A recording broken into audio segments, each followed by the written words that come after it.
Hello, everyone, and welcome back to another episode of the Plant Powered People podcast with your hosts, Michelle Kane and Tony Okamoto. First off, you only said one hello.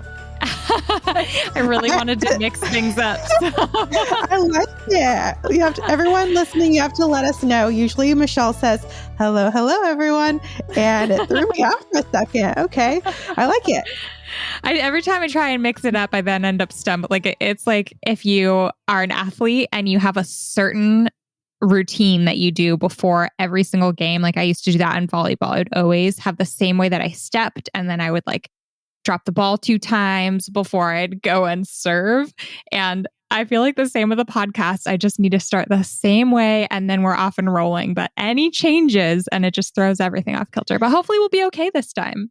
Speaking of athletes, that's such a good segue, Michelle. You're on a roll. Speaking of athletes, we are so excited to bring on our friend Robert Cheeke, who is a New York Times bestseller and is just a fantastic athlete. Michelle is going to read you his bio. Okay. Robert Cheeke has been on the athlete radar in the vegan space for some time. He's been vegan for 25 years. If there's anyone listening who's been vegan for longer than that, we would love to hear from you because that's amazing. And he became very notable as a vegan bodybuilder.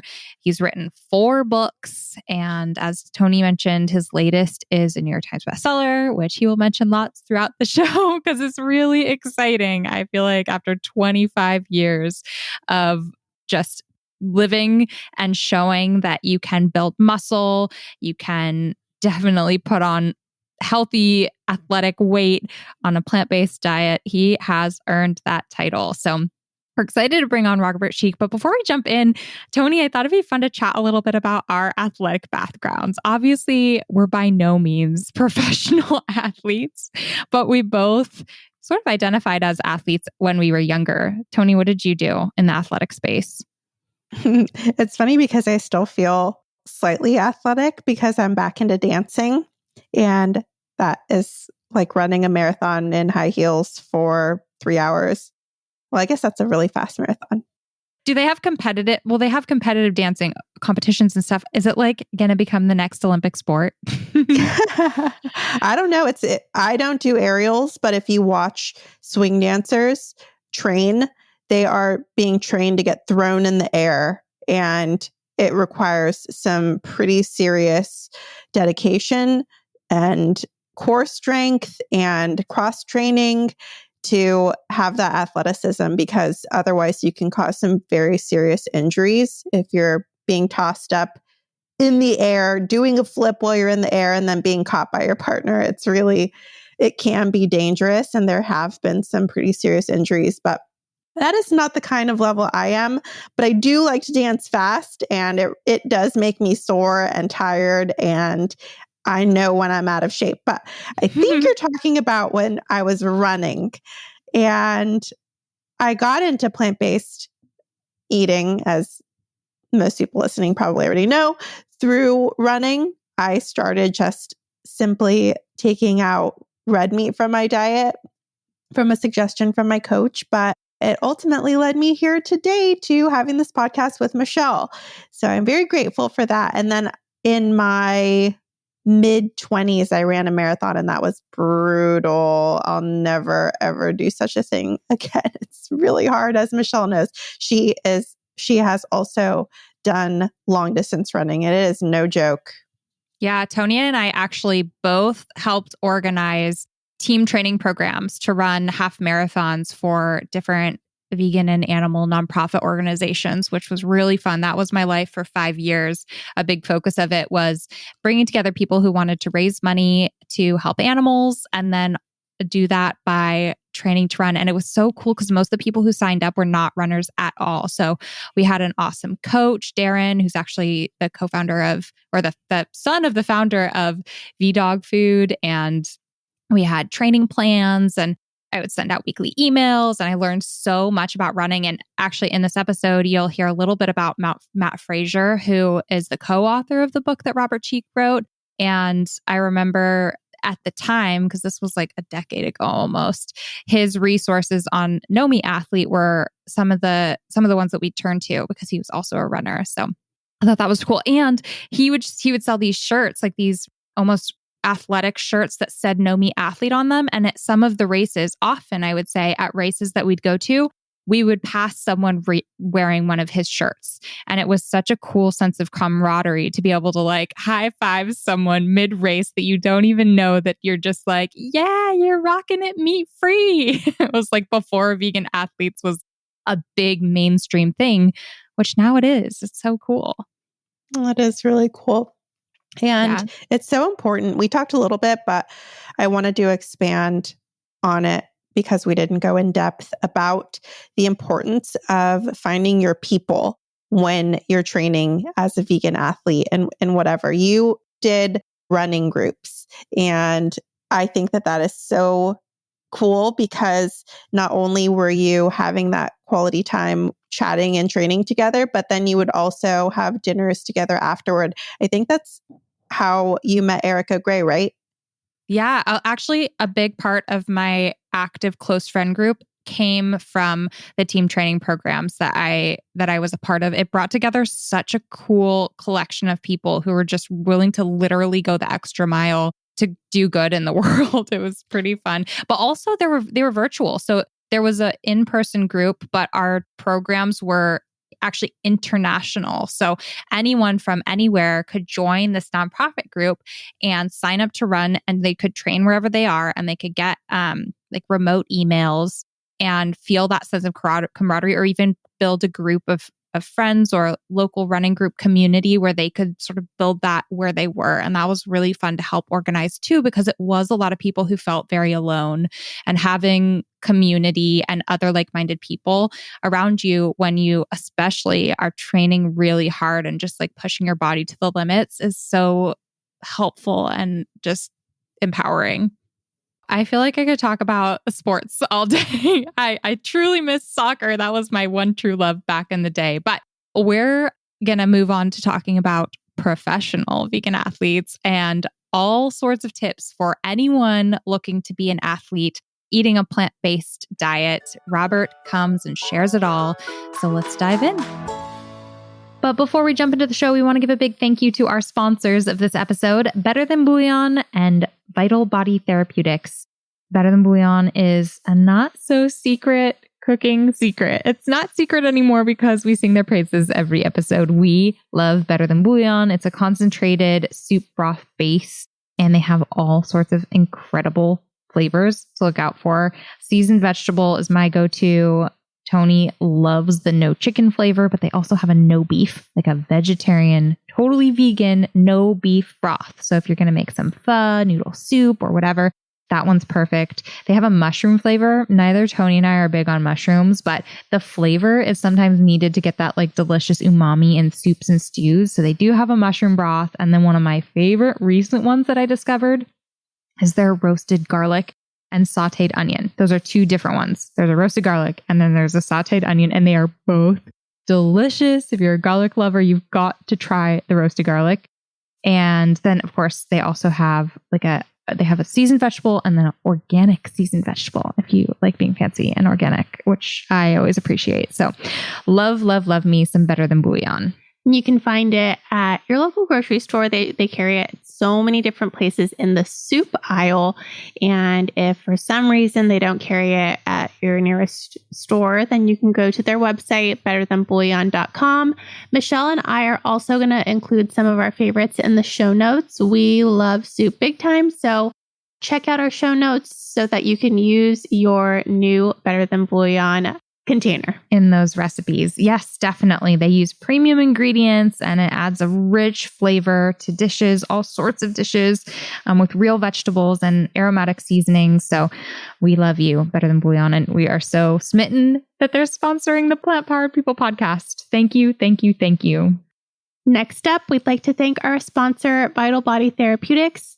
I am a big fan of Vital Body Therapeutics. I use it pretty regularly. I hold a lot of my tension in my body and my shoulders and my neck and my lower back. And I also like to give massages to my partner. And so he has some lower back issues. I like to give him a nice massage with this CBD oil and their cream. They have an extra strength cream and a regular strength cream. And depending on how we're both feeling, that's the one I'll use. And it makes you feel so relaxed. If you were carrying tension or if you were feeling any aches or pain, it helps you feel a lot better. So I recommend checking them out at vitalbodytherapeutics.com, and they just make you feel good. Yeah, CBD is one of those like all the rage ingredients that's supposed to be helpful to cure and make feel better almost everything, but it can be kind of tricky to figure out which companies are using really high quality ingredients. Vital Body Therapeutics, every single batch is third-party tested for safety and the cannabinoid content. So I know Tony did a ton of research when she was trying to figure out which CBD creams that she wanted to turn to personally. And this is the one that she landed on. So that's pretty cool. They have beautiful packaging and their quality of ingredients is all natural. There's no synthetic fragrances at all. It's made with organic herbs and hemp. And yeah, you can check them out, as Tony mentioned, at vitalbodytherapeutics.com. Hi, Robert. Welcome to the Plant Powered People podcast. Thank you so much. It is an honor to be here. First of all, major congratulations are due to you for the success of your book, The Plant-Based Athlete. We are so excited for you. I'm sure you've been over the moon since it's come out. Yeah, I mean, who would have thought that this farm kid from a small town would write a New York Times bestselling book, a #1 international bestseller, a Publisher's Weekly bestseller, #1 Amazon bestseller in 4 categories. And we just lined up international deals in Germany, Taiwan, Italy, and they keep coming in. So it's been really one of the craziest times of my life. And it's been a lifetime in the making. So yeah, I am very, very excited. That is awesome. Robert, I've known you for, I feel like a decade now, but I also know your story goes back far. And I'm wondering if in brief, you can share a little bit about the story and journey of getting there, both becoming an athlete yourself and thriving in it, and then ultimately becoming a bestselling author, and just sort of the transformation of how the times have changed to be the perfect entryway for the world to really with open arms jump into this idea of the plant-based athlete. Yeah, I think that's a key word, is transformation. It's been an incredible transformation for me. Like I said, I grew up on a farm. My parents came from farming backgrounds. They met in the animal science department at Oregon State University. My father is a world-renowned expert and author of 15 textbooks teaching students and others how to raise animals for food. And that's the environment that I come from, and very much a farming background. I was in the 4-H program. I showed animals at the county fair. I sold animals at the auction. I said goodbye to my friends. You're going to be someone else's meal. See you later. And that's the background that I come from. And, you know, all the while, I was a small kid too. I mean, I was as far from a bodybuilder as you could get. In 8th grade, I weighed 89.25 pounds. By the time I made it to high school, I was just over 100 pounds. And as a sophomore in high school, inspired by my older sister, Tanya, I decided to become vegan and give it a try. And I weighed 120 pounds. You know the rest of the story. I would go on to become 220 pounds, showing unequivocally that you can build muscle without animal protein, and doing so effectively on a plant-based diet. But that transformation started actually as my younger sister became vegetarian, maybe by age 10 or so. And this would have been back in the 1980s, back in the 1990s. No, it would have been the 80s for her. 80s for her. And then by the time she introduced me to the vegan lifestyle, it was 1995, December 8th, 1995. And she was a senior in high school. I was a sophomore in high school. And she put on this event that had speakers talking about veganism and animal rights, videos of factory farming and animal testing, literature that was distributed. This was mostly black and white materials back then. This is slightly before the internet, before people had the internet at home. And there were conversations about animal rights that were taking place that were conversations I'd never had before. And so on that day, December 8th, 95, I decided that I would become vegan for a week to support my older sister. But as I attended events of this animal rights week, day after day after day, I decided I wanted to stick with it. And I questioned whether I could do it as a 5-sport athlete. I was a pretty good athlete growing up, involved in all kinds of sports, primarily endurance sports, running, soccer, basketball, track and field, cross country. That was my thing. But I always wanted to get bigger and stronger. I was a kid of the 1980s. I grew up with He-Man and Captain Planet and Hulk Hogan and pro wrestling. And that was what inspired me. And like many of us, we always want something or crave something that we don't have. And I was a small kid.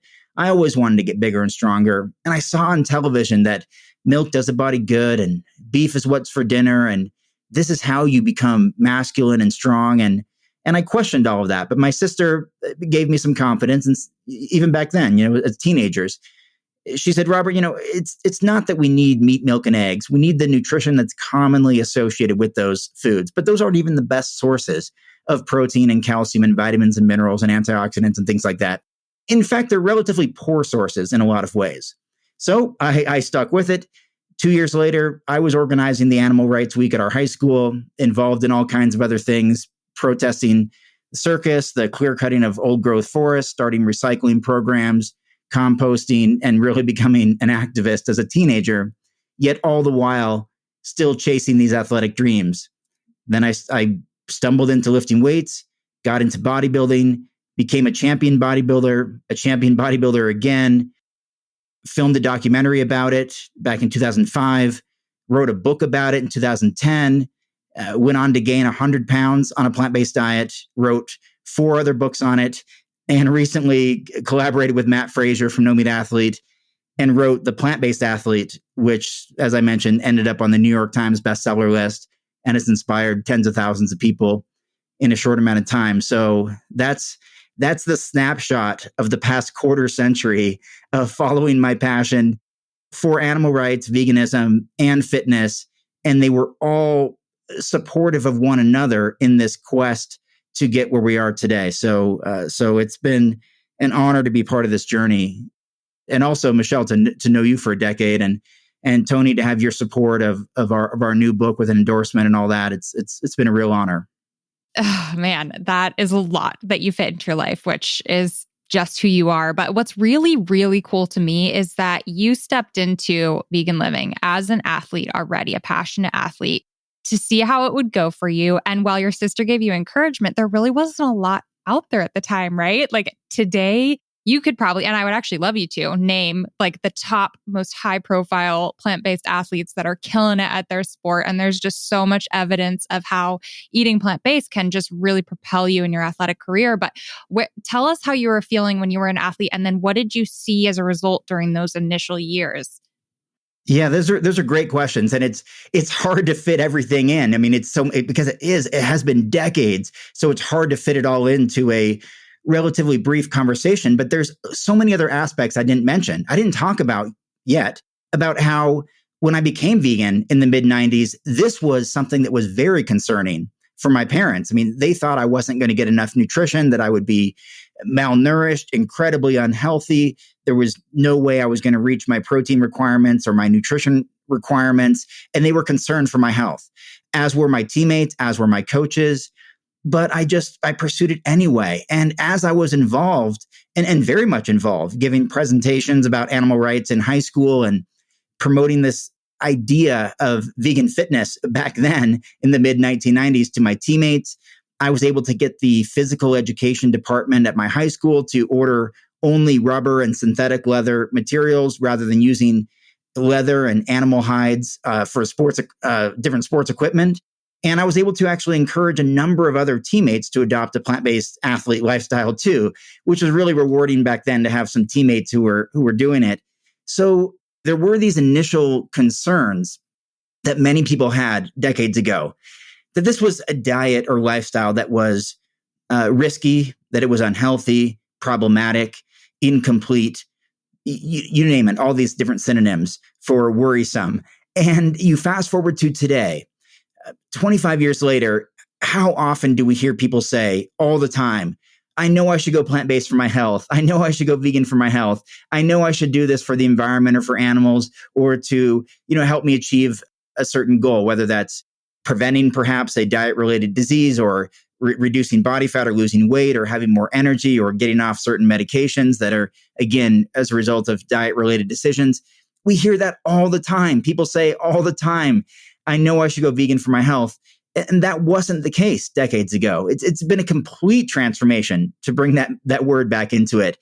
And to answer your question, about the athletes directly, there are so many of the world's greatest athletes who are plant-based. I mean, Novak Djokovic comes to mind right away. He's the top male tennis player in the entire world.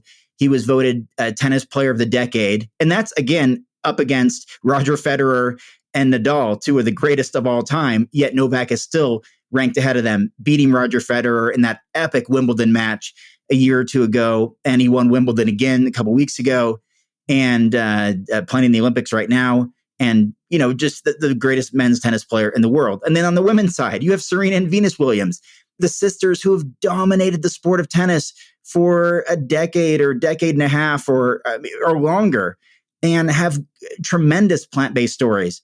And there are other tennis players. In fact, Sharon Feichman, we wrote about, I actually interviewed her while she was at the US Open. She took the time to do an interview for our book, and she just competed in Tokyo a few days ago, representing Team Canada in women's tennis. And there are others, and that's just the sport of tennis. And you go into soccer, perhaps the greatest women's soccer player in the world, Alex Morgan, has been plant-based for years and won the Women's World Cup for Team USA and is in the Olympic Games right now. And on the men's side, there are tons of plant-based soccer players, including Messi, who's mostly plant-based, who's arguably the greatest men's soccer player in the world. So we're not talking about bench warmers in fringe sports. I can go on and on, Michelle and Tony. I mean, Chris Paul, who just played in the NBA Finals. I had the opportunity to meet him, talk with him in person. We wrote about him in the book. He played in the NBA Finals on the biggest stage in professional basketball. JaVale McGee, another guy I met in person, talked to, I've got a photo with. Really nice guy. He's representing Team USA on the Olympic basketball team right now. They just played last night against Iran, and he had a great game. And he's a plant-based guy. And this continues through the NBA with Kyrie Irving and so many others. And we're just getting started. And so many other iconic athletes. I met Mike Tyson in person, talked with him about his vegan lifestyle. He's not following it 100% right now, but he did for years, and it helped him drop like 160 pounds and completely reclaim his health. Tom Brady, who won, I think, 7 Super Bowls at this point, is mostly plant-based and is very open about that. We kind of call him a plant-centered or plant-forward. We talk about him in the book as someone who absolutely recognizes the benefits of including more plants in his diet, even if he personally hasn't gone 100%, like so many other people have. He's at least seen the longevity benefits, the reduction in inflammation, the improved athletic performance.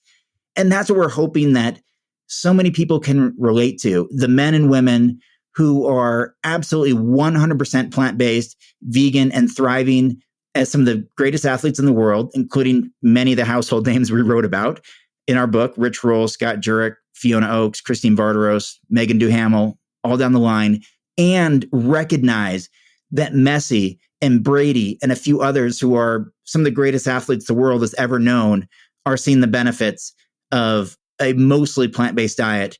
And that's connecting with the mainstream population, which is exactly what we wanted to do with the plant-based athletes, was reach outside the vegan world, outside the plant-based movement, and say, you know what? This is for everybody. The Game Changers did a great job, and we have James Wilkes and Dotsie Bausch and Rip Esselstyn and Scott Jurek from that film in our book. They did a tremendous job as one of the most watched documentaries in history. And here we are supporting that in literature form in a 350-page book that is designed to take the conversation even further, dive deeper, provide even more detailed information, and continue to take this movement forward. And that's, I think, exactly what we're doing. Speaking of your book, we were looking at how it's structured, and it's structured so well. And you start with understanding the power behind food.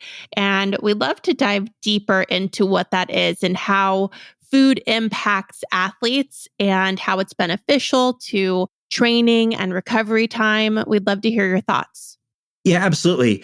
And I appreciate you recognizing that because we worked really hard on this book, 2.5 years, to make it a how-to book so anybody can be a plant-based athlete. Like this is the go-to book on how to be a plant-based athlete. And we wanted to start right there with nutrition. You've got to understand what the obstacles are in athletic recovery. And that's typically that's inflammation. That's soreness that prevents us from continuing to work out and something that needs more time to repair damaged muscle tissue or inflamed tissue.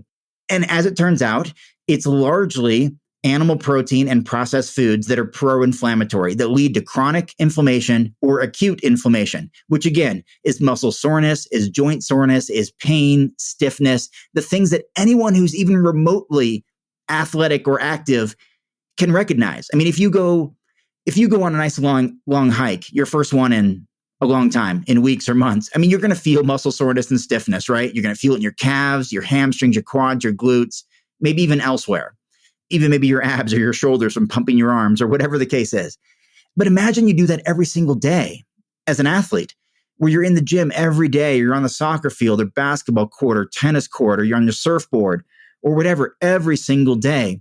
This inflammation adds up and it's problematic, and it makes you have to take more rest days and therefore slow down your improvement process, slow down your progression and adaptation in whatever sports endeavor you're on. So we have to recognize that. We have to recognize that certain foods are pro-inflammatory and other foods are anti-inflammatory. They have these great anti-inflammatory compounds, and those are largely plant-based whole foods. And those are things like ginger and turmeric and leafy greens and antioxidant-rich dark pigment fruits. And in general, whole plant foods, the more the better. And so you've got to recognize that. And that's why people like Tom Brady and Mike Tyson and others saw these immediate benefits when they were already the best in the world. And then they incorporated these high plant-based diets or fully plant-based diets and recognized that. Chris Paul said that explicitly in an interview. He's, again, 16 years in the NBA, but has spent his entire life playing basketball. And he said basically, I'm paraphrasing here, but he basically said, I didn't realize that I could wake up and not feel that stiffness and pain just walking to the bathroom. Went away when he adopted a plant-based diet. And it was so beneficial, he almost wanted to keep it a secret because it was like his secret weapon in the NBA. And sure enough, guess what? 2 years later, he's playing in the NBA finals and got some MVP votes after a period of time where he wasn't even an all-star and people thought his career was over. So recognizing that is very, very important. But also, as you no doubt saw at the beginning of the book, we make it a point that you have to understand nutrient density and calorie density. That is fundamentally important. And briefly, the overview on that and what we mean by that is nutrient density is how many nutrients per calorie, or what is the nutrition per calorie, or what I like to call the nutritional return on investment of what you eat. So there's a scale for that. It's the Aggregate Nutrient Density Index, or ANDI score, made famous by Dr. Joel Fuhrman, who's best-selling author of a dozen books or so. And basically, it ranks different foods based on 37 factors. So what's the return on investment of a given food? And as it turns out, it's leafy green vegetables that are the absolute number one food, the most nutrients per calorie. Why is that? It's because they are low in calories, but high in nutrition. On the opposite end, you would find something like processed oils, which are 4,000 calories per pound of pure fat and have very little nutrition. And so they would be very, very low on that scale because they're loaded with calories, but have very, very, very little nutritional yield. So once you understand those two scales, nutrient density and calorie density, and of course, calorie density is how many calories for a given food based on a serving size. So that could be per ounce or per gram or per cup or whatever serving size you're using. It has to be consistent across the board per 100 grams, whatever the case is. How many calories are in that food? And as I already mentioned, oil is 4,000 calories per pound. You may have no context there. But what does that mean? Well, compare it to leafy greens, which have about 50 to 100. You'll immediately recognize that oil is about 40 to 80 times more calorie dense. And fruits and vegetables, vegetables tend to be about 200 calories per pound. fruits, 300 calories per pound. You get into grains, rice, beans, lentils, foods like that, about 500 calories per pound. You get into animal protein, they tend to be 1,000 calories per pound or more. Junk foods, processed foods, donuts and that kind of stuff, 2,500 calories per pound. You can kind of get an idea there on the calorie density that the more animal protein, the more processed foods, the more oils added to any given food, the more calorie dense it is. And oftentimes, which is very unfortunate, aside from nuts and seeds, the more calories a given food, typically the lesser amount of nutrition. It doesn't seem to make sense. You'd think, well, if you're eating a lot of calories, it must provide lots of nutrition, but that's not the case, which is why our Western world, our Western society is overfed and undernourished. We're just eating too many calories in the form of fast food, restaurant food, processed food that just doesn't have a lot of nutrition in it. Think soda, candy, pastries, cakes, donuts, processed foods, chips, crackers, whatever. There's just nothing there. Burgers, the return on investment is so low. So once you understand that, wow, you can really make a plant-based meal program that is going to support your athletic endeavors, that is relatively low in calories, but high in nutrition. So you're not storing extra body fat. You're getting the calories that you need to perform and recover and even build muscle or whatever your goals are. And you're getting it with the highest amount of antioxidants, vitamins, minerals, phytonutrients, fiber, and water. And this is exactly why the nutrition explains the results. The science, the evidence-based science explains the results that people like Venus Williams are getting, where her career was literally over because of joint pain. She adopted a plant-based diet, bounced right back, won Wimbledon and an Olympic gold medal the next year. Science can explain that. She changed the way that she ate, and therefore she changed the way she performed. And we teach everybody how to do that in the Plant-Based Athlete.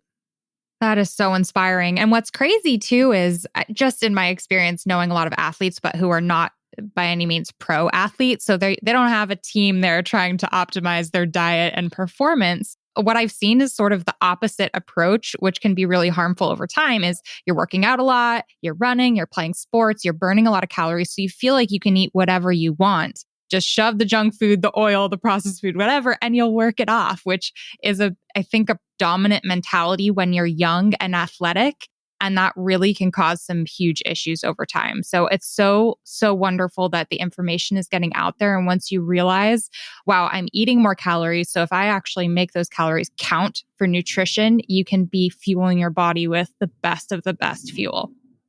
Yeah. And I'm glad you brought that up, because I think it's worth mentioning that and kind of lingering on that point for a moment, because I've spent decades in the world of bodybuilding. And one of the things that I have unfortunately seen is many careers cut short, lives cut short. Many bodybuilders that I have photos with that were people I looked up to, even a couple who were friends or certainly acquaintances or casual friends, passed away in their 40s. Many of them never made it to age 50, because there's a very good point that you made there, that you can look aesthetically pleasing, if that's the word you want to use. You can look fit, you can look strong, you can look muscular, and you can be just wrecked on the inside. Your arteries could be getting so damaged and so clogged with plaque from dietary cholesterol and saturated fat that you could be just a walking time bomb, really. Even though you have a six-pack abs and these, big shoulders and pecs and biceps and triceps and quads, but it doesn't matter if blood can't flow through your veins, like if it can't go through your arteries, imagine when you step on a hose or fold a garden hose in half. If blood cannot get through, just like water can't get through the hose, it's not going to get circulation throughout your body, and you are going to have a cardiac issue. You're going to have some sort of heart-related issue, which unfortunately I've seen time and time again in bodybuilding, in pro wrestling, in NFL football, especially male athletes.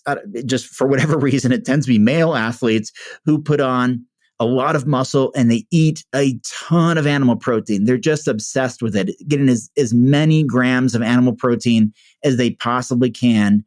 And it's observational, it's anecdotal, but I've watched it for decades. Their careers and lives are cut short.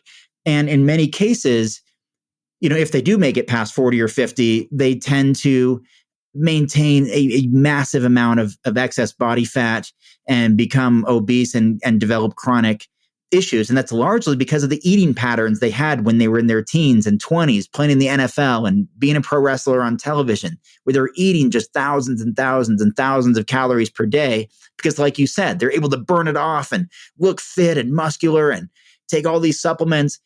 But it could absolutely be destroying them on the inside. And that's perhaps one of the most important conversations that is not being had. And I'm so glad you brought it up, because you can follow a paleo diet and look super ripped. You can even be really fit. You can be really strong and do great in the CrossFit Games, which are happening right now in Madison, Wisconsin. You can follow a keto diet and you can be in great shape and you can lose weight and you can achieve your fitness goals and all that. But it doesn't mean that you're not creating chronic inflammation or damaging endothelial cells, or developing plaque inside your arteries, creating cardiac issues, or developing other internal things that you're just not aware of because you're focused on the external, not the internal. And that is something that over the last 50 or 100 of these interviews that we've done in this journey of becoming a bestseller, my co-author, Matt Frazier, and I talk about the longevity benefits of a plant-based diet so often. So I've mentioned all these athletes that unfortunately aren't even alive after age 40.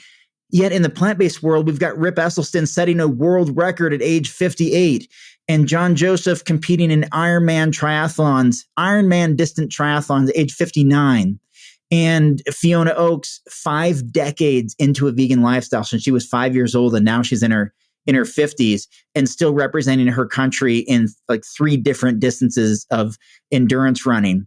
And Rich Roll at age 55, and Scott Jurek in his, I think, mid to late 40s right now, and one of the greatest runners the world has ever known.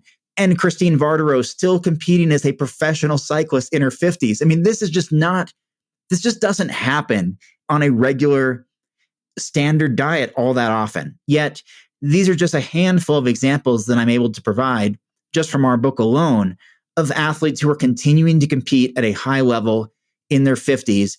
And again, it comes back to, are you able to reduce inflammation, improve recovery, increase your vitamin, mineral, antioxidant intake, and create a healthier body, not just a fitter body, but a healthier body on the inside too. And that's, at the end of the day, if we just want to be direct about it, that's the true benefit of a plant-based diet. Sports are great. We all love glory and winning and being competitive.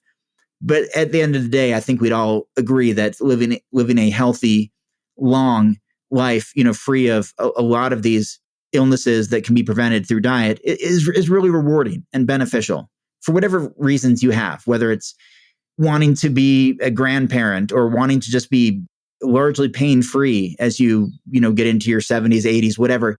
We all have our own reasons, but that's the real benefit of this plant-based diet is the longevity, and the athletic performance benefits are more like the byproduct of that, or the side of, the positive side effect, not really the ultimate goal.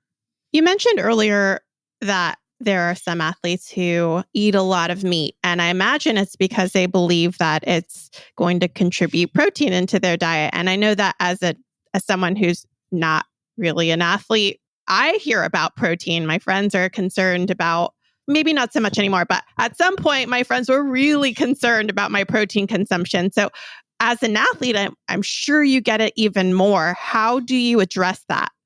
Yeah, absolutely. That's an entire episode, for a podcast or conversation just around protein. It's a complicated thing because of the marketing that's been around it. It's probably one of the most successful marketing campaigns in the history of the world. And we actually talk about that in the book, about how that came to be. Post-World Wars, the rise of fast food restaurants, the rise of family diners, the inclusion of microwaves and TV dinners, the role of masculinity and men wanting to have this hunter mentality and providing meat for their family to last for a long time, and really feeling masculine about taking the lives of an innocent animal and providing it for their family.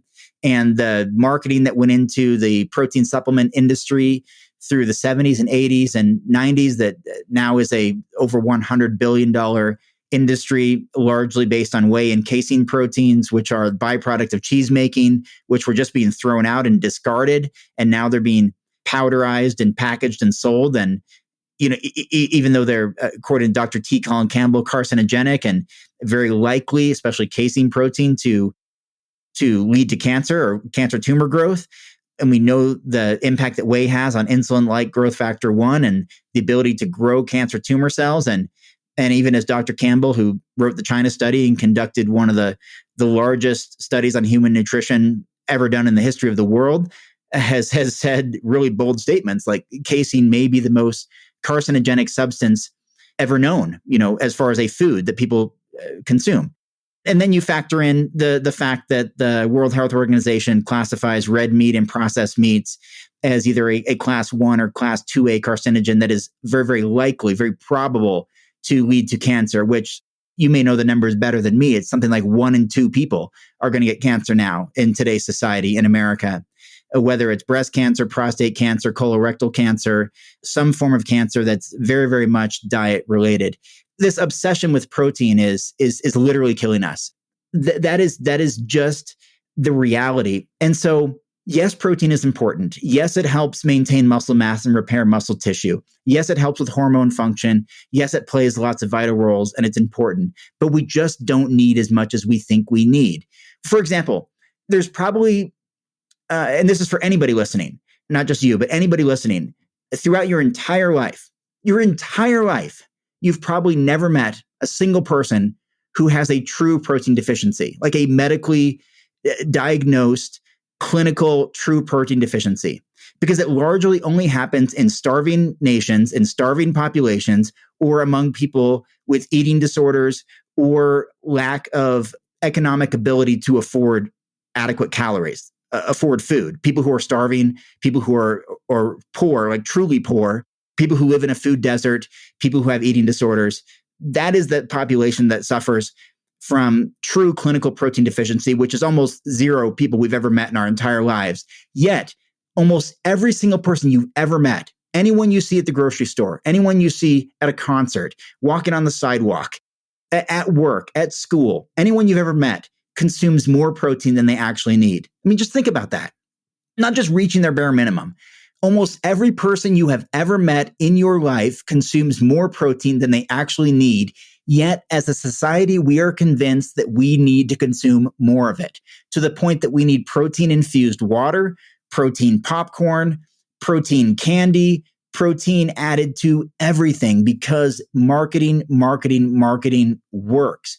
And we're scared. We think we need this, even if we're non-athletes. We could even be, let's say, this is true. I mean, this is absolutely true throughout America. We could be someone who is obese or even, morbidly obese, who's inactive, sits on a couch, watches a lot of Netflix, eats a lot of food, doesn't do any kind of physical activity aside from just getting around, yet is still concerned and consumes protein drinks and protein enriched foods, or goes out of their way to eat chicken or fish or beef for the protein content, thinking, I'm going to waste away. And this is someone, again, who's not athletic, who's already has lots and lots of excess body weight and is still convinced they need more protein. That's just how powerful this marketing is. And lastly, on protein, and again, it would be really insightful and fascinating to do a much deeper conversation about it.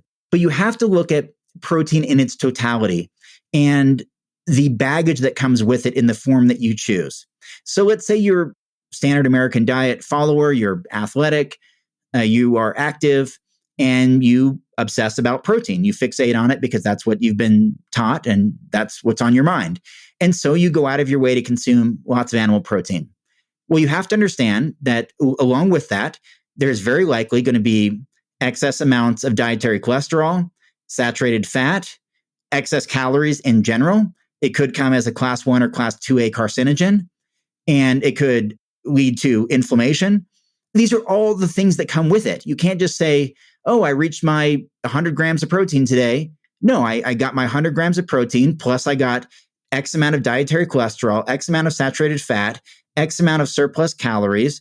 I limited my intake of vitamins and minerals which come largely from complex carbohydrates. I dramatically limited my intake of antioxidants because they're found in plants 64 times more than they are in animal protein. And I did not include very much fiber, which 97% of Americans don't get enough of because fiber is only found in plants. Like, this is what you have to look at when you talk about protein. You have to look at the total baggage. And then just quickly, you look at plant-based protein. Well, what's the benefit there? Like, who cares about plant-based protein? Well, with plant-based protein, you're not going to get the dietary cholesterol. You're also going to get, very likely, vitamins, minerals, antioxidants, phytonutrients, fiber, and water, the most important nutritional compounds for health. And very likely anti-inflammatory compounds rather than pro-inflammatory, and a calorie intake that is beneficial with a high nutritional return on investment of nutrients per calorie, which plants naturally thrive in. So that's part of the story with protein. And of course, we talk about that in detail in the book, and just understand that a lot of times you're not actually buying a protein bar or what you think you're eating. You're buying a carbohydrate or fat bar wrapped in protein bars clothing because of how it's been marketed to you. And to be aware of some of those nuances and the minutia that's tied into one of the greatest marketing campaigns the world has ever known. Yeah, it is crazy how much marketing dictates our actions, which impacts our entire lives. I'm curious if you can talk a little bit more about plant-based proteins. What do those look like? What are they? Where people are like, I don't even know how you can get protein. Obviously, there's protein in like everything that grows under the sun, but people don't know that. So how can you help people understand what they can be eating and what are the best sources? Yeah, that's great. That's great. I didn't know how much time we had for protein, so I didn't even get into some of those. And part of the reason I didn't is because I personally don't think that way when it comes to nutrition. I don't look at a food and say, okay, how much protein am I going to get from that? And because it's just not on my radar whatsoever, I don't emphasize protein. But I do want to make a point that, for athletes, active people, you probably want to aim for about 1.2 to 2 grams of protein per kilogram of body weight. We have some calculations in the book that kind of give some people an idea. We don't want to go crazy. You don't have to do the old, popularized 1 gram of protein per pound of body weight. I mean, that would be, for a 140-pound person, male or female, 140 grams of protein a day. I mean, I weigh 220 pounds and I consume less than 100 grams of protein a day. And people would be scratching their head right now and say, that's not possible. He's lying. He's making that up. He has not documented that for weeks at a time. And I would say the opposite. I've done all of that. I've documented it for years and for many weeks at a time. And that's the reality of that. I eat about 10% of my calories coming from protein, about 20% of my calories from fat, about 70% of my calories from carbohydrates. And there's all the reasons for that I've already kind of touched on, the nutritional benefits. So we know that we don't need a ton of protein, but what is high in protein? Well, the obvious answers are certain foods like tofu and tempeh. Soybeans tend to be within the legume family, within the bean family.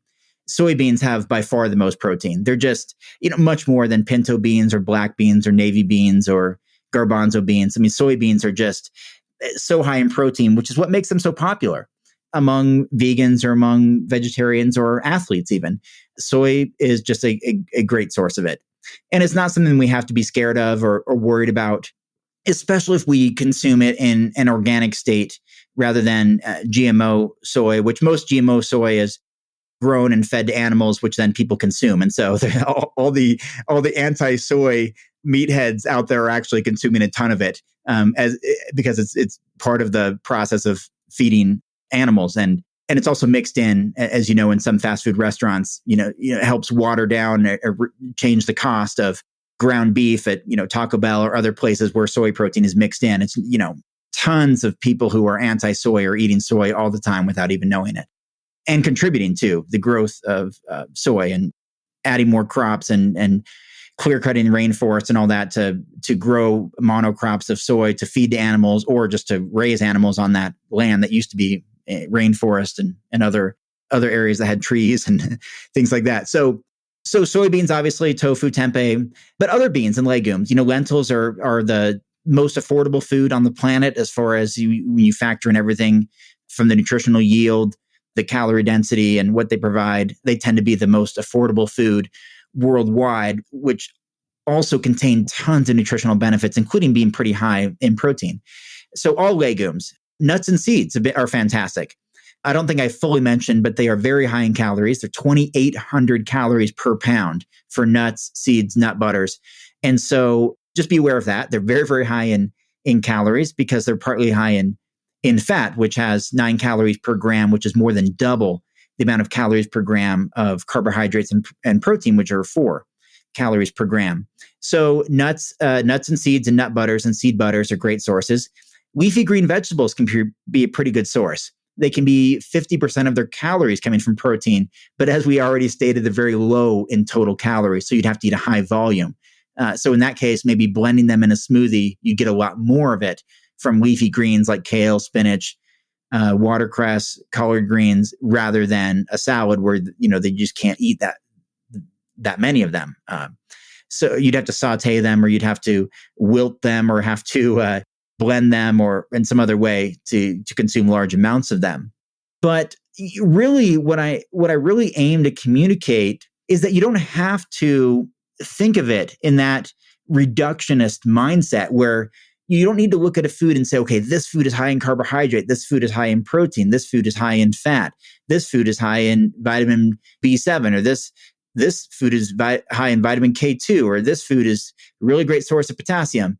Like, I'm trying to help move people away from that, but just have a general understanding that you eat something like a burrito bowl, rice and beans and avocado, lettuce, tomato, salsa, peppers, mushrooms, whatever you have in there. It's a diversity of nutrition.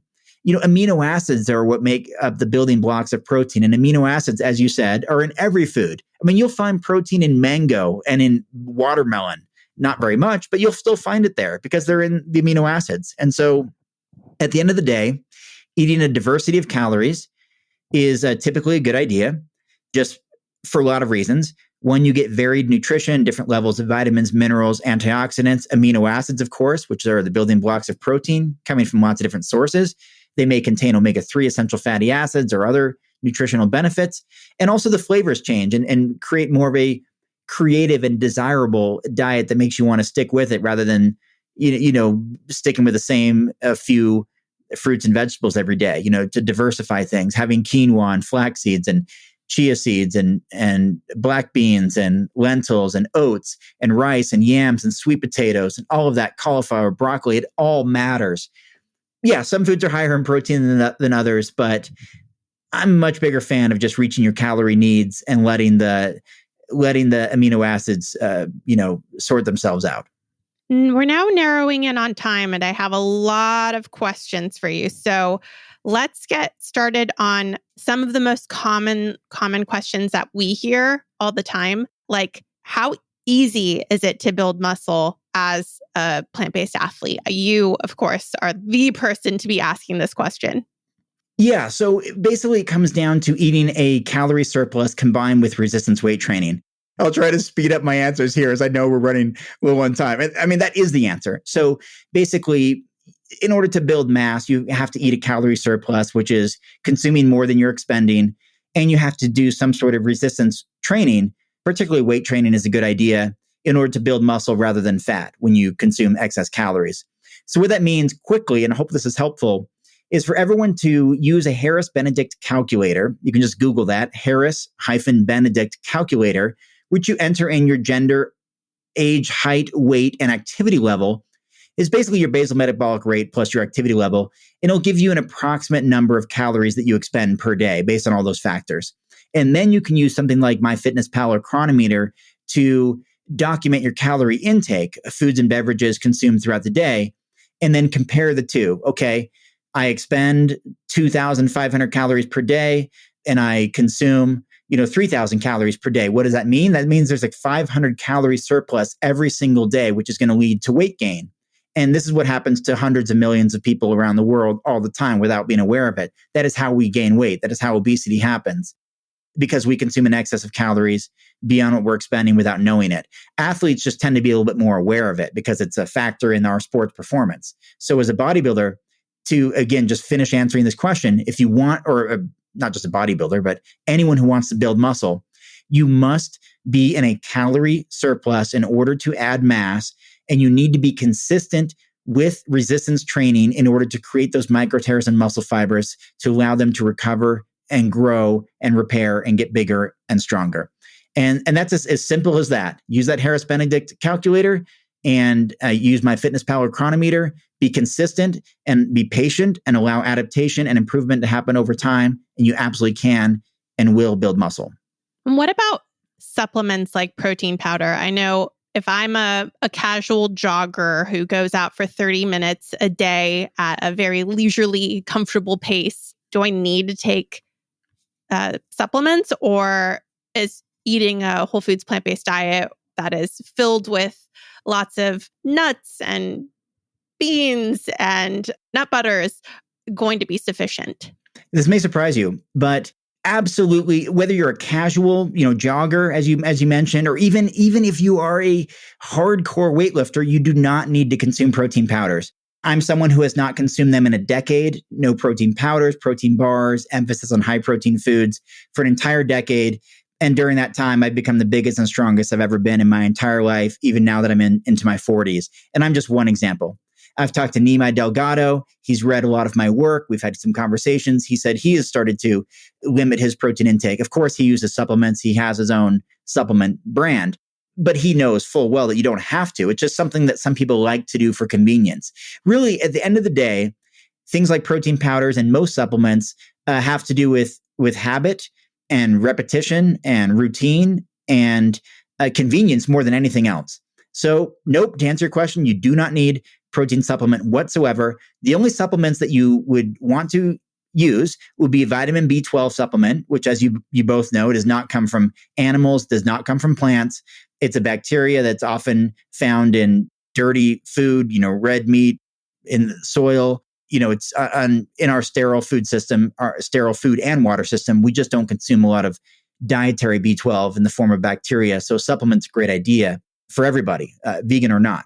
But especially those on a plant-based diet who are not eating red meats and such that might have some B12 in it.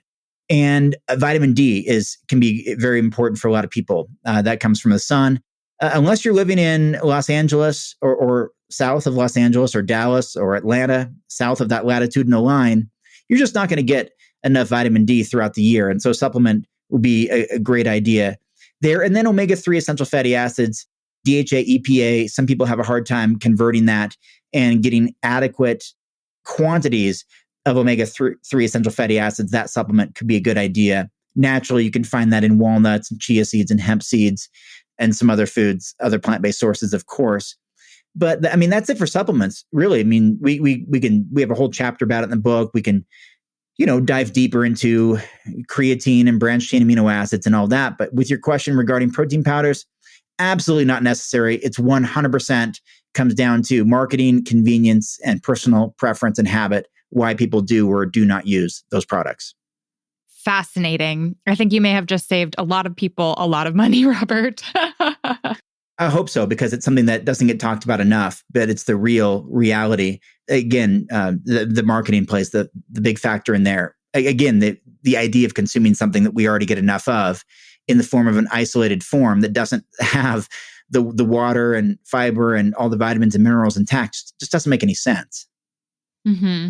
So what are some of the most common questions that you get asked that you field often? And do you have some easy answers? Because a lot of those listening communicate about these things with their friends or family, or may get asked questions and aren't sure how to respond to them. Do you have any tips on that front? Oh, absolutely. Well, the biggest thing that I've come across in 25 years I've been doing this is from omnivorous athletes who adopted a plant-based diet and said, you know what, it didn't work for me. I felt weak. I felt tired. I felt like I just didn't get enough protein, or, I lost weight. Again, largely from male athletes. And that's probably who I communicate the most with. Just being a champion vegan bodybuilder, it tends to be male athletes that come to me with these questions. And there's an easy solution here. There's a real reason behind it. So imagine this scenario, and this is what's happening. So a lot of athletes, again, particularly males, are consuming omnivorous diets and get inspired to become plant-based because of a documentary, animal rights, health, nutrition, a film, a book, whatever, their spouse, partner. and they cut out all meat, all dairy, all eggs, all animal products, which are very calorie dense, very calorie dense. And so they go from this, let's say 3,000 calorie diet. They cut out meat, milk, and eggs. They replace it with salad greens and broccoli and fruits. And all of a sudden they lose weight, they lose energy. And they say, what is going on? Well, they've cut down their calories from 3,000 to, let's say, 2,000 a day. That's 1/3 of their entire daily calorie intake they've cut out. This is what happens with like keto and paleo diets too, by the way, which is how a lot of people lose weight with that. Cutting out an entire entire group of food, like cutting out carbohydrates or something like that, which is the bulk of most people's diets. And so you cut out these types of foods, calorie rich foods. Yeah, you're going to lose weight. You're going to lose energy. You're going to not feel as full. I mean, nobody gets super full eating salads all day long. And so what you have to do is be aware of that and include those calorie dense foods. So instead of loading up on like spinach and broccoli and all that, load up on oatmeal with walnuts in it and blueberries and blackberries in it and, super calorie dense, oats are just kind of heavy and they're long lasting energy, and eat potatoes and yams and sweet potatoes. They're just heavy by weight, heavy by volume. They're filling. Eat lentil soups and beans of all types, chickpeas and pinto beans and black beans. Eat burritos, eat burrito bowls, eat tacos, eat the incredible Thai and Vietnamese and Indian foods that are largely these rice and vegetable curry dishes with big chunks of tofu and potatoes and carrots and these heavy foods in there. That's how you do it. So the most common thing really that I've seen across the board, come across my table, across my email, across conversations, is that people are under eating actually when they're trying to maintain muscle or when they're trying to perform as a plant-based athlete. They're just simply under eating calories. They're still getting tons of nutrition, mind you. Don't get me wrong. They're eating way healthier overall than they were before. But that's not their goal. Typically, their goal is not health. Their goal is athletic performance. They want to get bigger, stronger, faster, greater endurance, more speed, agility, and that's going to come from eating those heavier foods. So don't be afraid of the peanut butter sandwiches or the apples with almond butter or the lentil soups or the big stews and the sushi with tofu and sweet potatoes and tempeh, all of that. The Thai fried rice and the pad Thai, burritos. That's the kind of stuff that people transitioning from an omnivorous diet to a plant-based diet need to consume in order to keep their calories up. And then once you're aware of that, then, incorporate whatever foods you like. You can continue on with those foods, the pad thais, the fried rice, the potato dishes, whatever, but just be aware of that calorie intake versus expenditure. And that's the way to achieve your goals.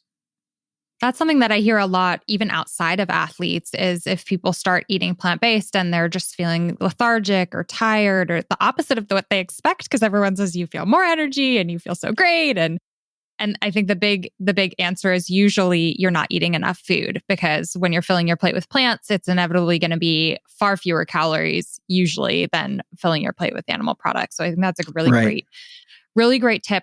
Before we wrap up, I think a big part of being successful in any endeavor is having community around you. And you've done such a great job, Robert, of both creating community for other people, and through your experience, I'm sure you have the best tips of how people can find community, whether it's an athletic group that maybe is on board with plant-based living, or vegan gyms now exist. Can you talk a little bit about where people can find community? Yeah, we gravitate toward people that are like-minded. We do it in politics. We do it in religion. We do it in athletics. We do it in personal interests, arts and crafts and leisure and travel and cryptocurrency, whatever it is. Gurus, that's what we do. We find community of people who have like-minded interests. And, I was very fortunate. I started veganbodybuilding.com almost 20 years ago. And we had for a long time this, not anymore, unfortunately, but for a long time, we had arguably the biggest and most active plant-based athlete community in the entire world. Like, it was just so active and so fun. And we had these interactive forums. Those forums still exist, by the way. They're just not quite as popular now with Facebook and Facebook groups and Instagram and these other platforms that just simply did not exist 12, 15 years ago. that was something that I was really, really proud of and still am proud of. And we do still have a great community there and many people that I've met along the way who've become some of my best friends I've met through that community. My co-author, Matt Frazier, runs No Meat Athlete, nomeatathlete.com. And they're perhaps the world's largest plant-based athlete community these days. Matt and I have both been on the same track. There's these parallel paths of building these strength and endurance communities over the years. And and really, honestly, I can just tell you both right now. I mean, that's how we were able to write one of the best-selling books in the world, because we both manage the largest plant-based athlete communities out there. Yes, there's big personal account pages on social media. Some plant-based athletes have millions of followers or hundreds of thousands of followers, but that interactive community where it's in a forum or a platform or an online group, we have these big Facebook groups, vegan bodybuilding and fitness Facebook groups and vegan strong Facebook groups and all that. Like, those are all worthwhile.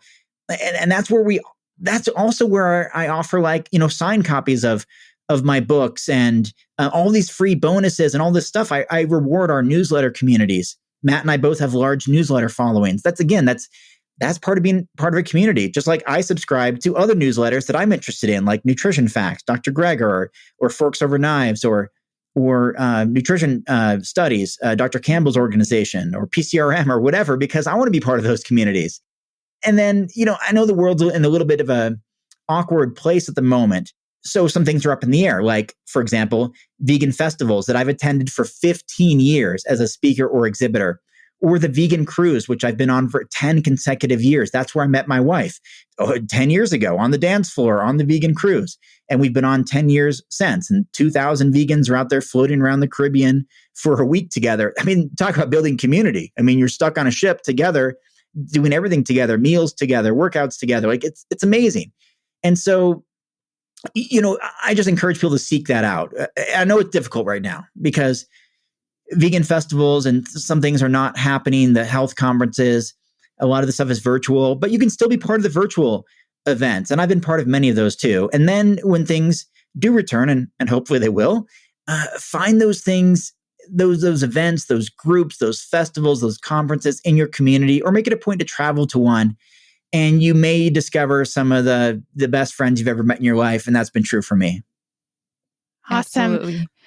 Well, thank you so much for coming on this show. We will include everything that you mentioned in the show notes. We'll put all the information for how to get in contact with you. And we really appreciate your time and sharing your experience. You're obviously so accomplished. So thank you, thank you, thank you. Well, thank you, Tony. And thank you, Michelle. It's been a real honor to be with you today. And I really hope a lot of these messages resonate with your audience. And I'm grateful for the opportunity and wishing you both the best. And thank you again for having me on. Awesome. Thanks, Robert. I hope to see you at an event soon. Yeah, absolutely. That community building stuff, that's what we do best. Thank you, thank you, thank you again to our podcast sponsors, Vital Body Therapeutics and Better Than Bouillon. Vital Body Therapeutics is a wonderful company that offers natural, organic hemp CBD products, and they're manufactured not too far from where we live. They are in Santa Cruz, California, and you can check them out at vitalbodytherapeutics.com. And then, of course, we have Better Than Bouillon, who makes our favorite soup stock. And again, that is not just to be used in soups. We use it in pretty much everything. Gravies, stir fries, you name it, we use it. And you can check them out at betterthanbouillon.com. I really enjoyed chatting with Robert, and I hope that you enjoyed this episode too. Definitely check out his book, The Plant-Based Athlete. And if you'd like to see the show notes, we'll include all of the different things that Robert mentioned and lots of resources for vegan athletes. And as always, you can find the show notes where we link up and talk about everything mentioned in the episode at plantpoweredpodcast.com. Just click on this episode with Robert Cheeke and you'll find everything there. If you enjoy the show, we would so appreciate your support with a review on Apple Podcasts, or if you want to go even the extra mile and support the Plant Powered People podcast with a monthly donation of as little as $3 a month, $2, $3, something like that. You can do that at patreon.com/plantpoweredpeople. And all of those funds go to keeping our show running, our editor, our sound equipment, all of that. So thank you to all of our Patreon supporters and to all those listening. We hope you enjoyed the episode. If you know anyone who might find this helpful, we hope you'll share it. And we hope you're having an awesome day. Big high five to all the plant-based athletes out there. I feel like if you are a plant-based athlete and you want to say, hey, we'd love to hear from you. You can find Tony at Plant-Based on a Budget on Instagram, and you can find myself at Vegan. And we love connecting with those of you listening. So thank you so much. And we'll talk to you in the next episode. Bye. Bye.